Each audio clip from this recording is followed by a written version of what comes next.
Monica, your turn.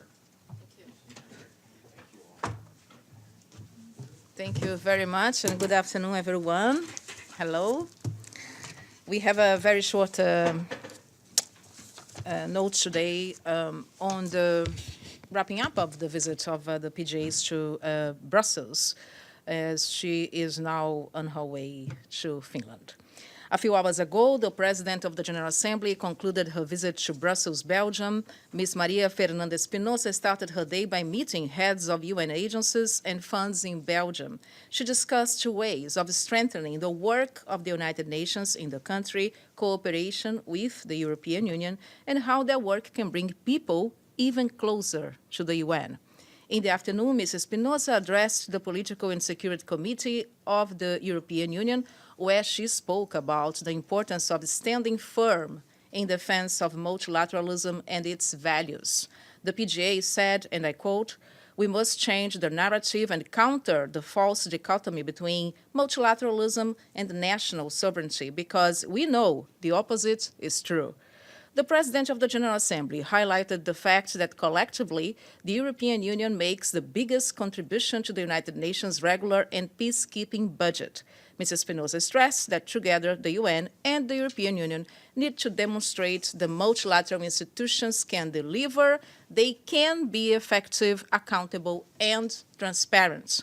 She also highlighted some of the challenges the world has been facing in number, in complexity, in urgency, and impact, such as climate change, weapons of mass destruction, terrorism, pandemics, cybersecurity, organized crime, and mass displacement.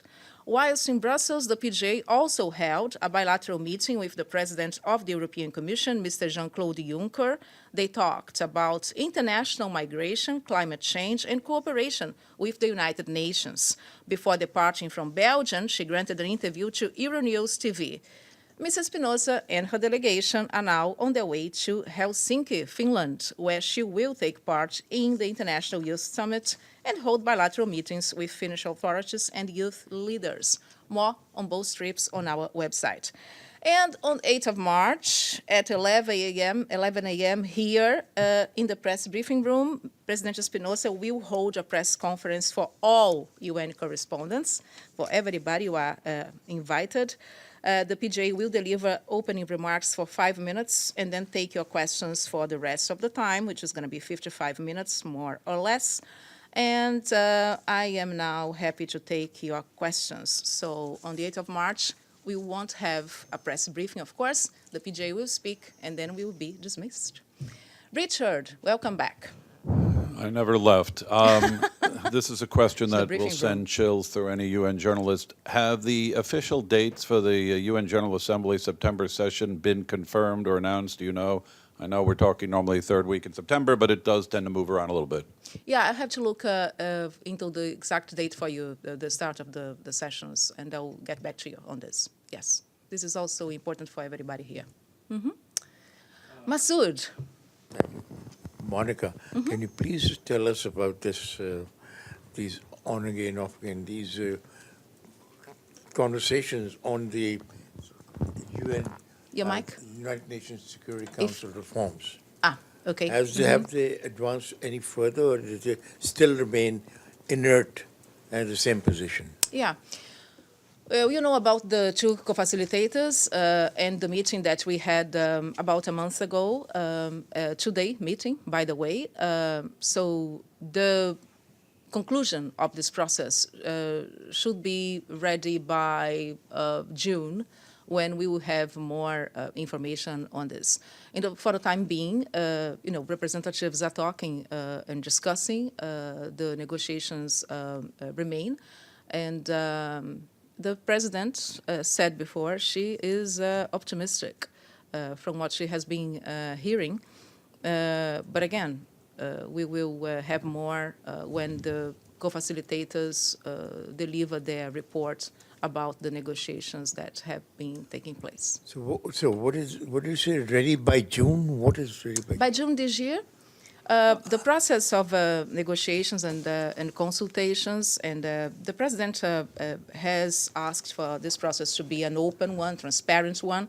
So it will be, there will both co-facilitators will produce a document on the conclusions of these negotiations and conversations in order to make it transparent to everybody so that everybody knows what has been discussed and agreed and,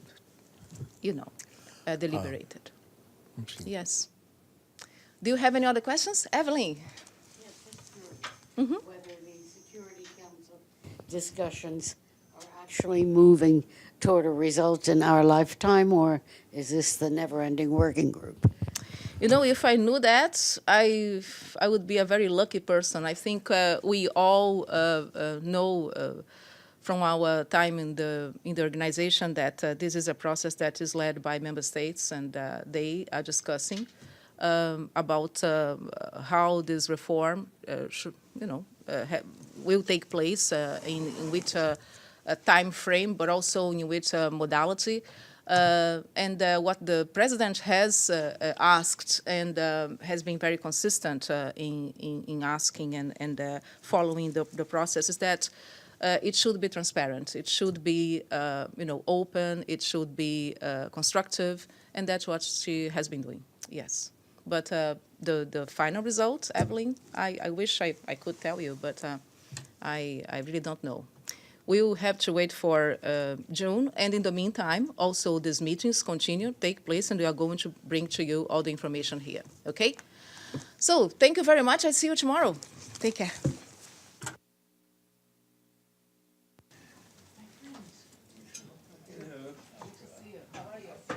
Is it real? I wish I could bring this news to you. No, is it a real negotiation, or is it moving the chairs around the Titanic?